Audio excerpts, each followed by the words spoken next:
নমস্কার বন্ধুরা, দেখুন কত সুন্দর করে প্লেটে সাজানো এই নরম নরম মিনি চালের আটার রুটি। দেখতে কি মজাদার লাগছে তাই না?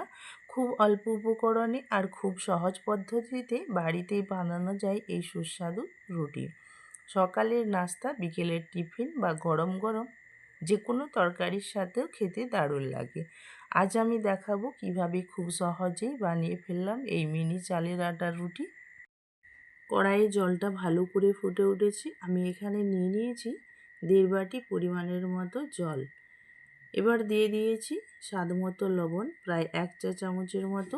লবণটা জলের সাথে ভালোভাবে মিশে গেলে এখন যোগ করছি এই বাটির 2 বাটি পরিমাণ শুকনো চালের আটা। চুলার আঁচটা একটু কমিয়ে ধীরে ধীরে নাড়তে থাকবো, যাতে চালের আটা দোলা না বেঁধে সুন্দরভাবে মিশে যায়। এই স্টেপটায় চালের আটার রুটিটাকে নরম করবে, ভালোভাবে নাড়তে হবে যাতে কোনো দোলা না থাকে। আর একটা কথা আপনাদের বলে রাখি, আমার ভিডিওতে যত ধরনের পিঠা আছে সবই কিন্তু এই চালের গুঁড়িটা আমি বাড়িতেই বানিয়েছি। আগেকার দিদা ঠাকুমারা যেমন বাড়িতে 4 থেকে 5 ঘন্টা চালকে ভিজিয়ে চালের গুঁড়ি করতেন, সেইভাবে আমি এই চালের আটাটা তৈরি করেছি। এইখানে প্রথমে ঢালার অংশটা বন্ধুরা স্কিপ হয়ে গেছে। এরকম কার কার হয় একটু কমেন্টে জানাবেন তো। চালের আটা আর গরম জল ভালোভাবে মিশে গেলে চুলা বন্ধ করে একটু ঠান্ডা হতে দিয়েছিলাম 2 থেকে 3 মিনিট। গরম থাকায় অবস্থায় আমি হাতের তালু দিয়ে ধীরে ধীরে মসৃণ করে ডো বানিয়ে নিয়েছি। এইবার তৈরি করা ডো থেকে আমি একটা ছোট লেচি কেটে নিয়েছি। লেচিটা হাতের তালুতে গোল করে নিয়ে ধীরে ধীরে ছোট ছোট রুটির আকারে বানিয়ে নিচ্ছি। এইভাবে এই লেচিটা দিয়ে এক এক করে মিনি চালের আটার রুটিগুলো আমি তৈরি করে নেব।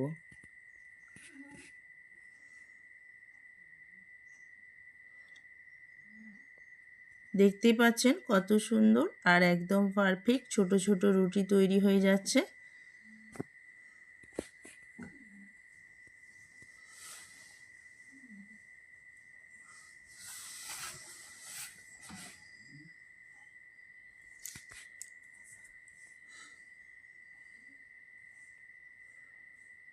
এইভাবে আমি সব রুটিগুলো হালকা চাপ দিয়ে বেলে নেব।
এবার চুলায় একটা তাওয়া গরম করে নিচ্ছি। তাওয়া ভালোভাবে গরম হয়ে গেলে এক এক করে রুটিগুলো আমি সেঁকে নেব। মাঝারি আঁচে ধীরে ধীরে সেঁকতে থাকবো। এক পাশ হয়ে গেলে উল্টে দিয়ে অন্য পাশটাও সুন্দর করে সেঁকে নিতে হবে। দেখতেই পাচ্ছেন আমি এক পাশটা উল্টে দিচ্ছি, ধীরে ধীরে কত সুন্দর ফুলে উঠছে। ঠিক তখনই বুঝে নেবেন চালের আটার রুটিটা আমার একদম পারফেক্ট হয়েছে। এইভাবে আমি আরও একটা চালের আটার রুটি সেঁকে আপনাদের দেখিয়ে দিচ্ছি। দেখুন এটাও কিন্তু একদম কত সুন্দর পারফেক্টভাবে ফুলে উঠেছে। এইভাবেই সবগুলো মিনি চালের আটার রুটি সেঁকে আমি তৈরি করে নেব।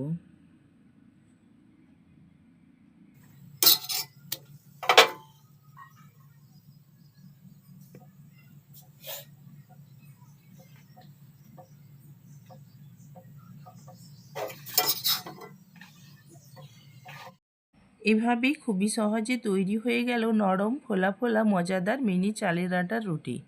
দেখতেই কত সুন্দর আর খেতেও খুবই সুস্বাদু। গরম গরম এই রুটিগুলো যে কোনো তরকারি বা মাংসের সাথে খেতেও দুর্দান্ত লাগে। আপনারাও বাড়িতে একবার চেষ্টা করে দেখবেন। ভিডিওটা ভালো লাগলে লাইক, শেয়ার ও কমেন্ট করতে ভুলবেন না।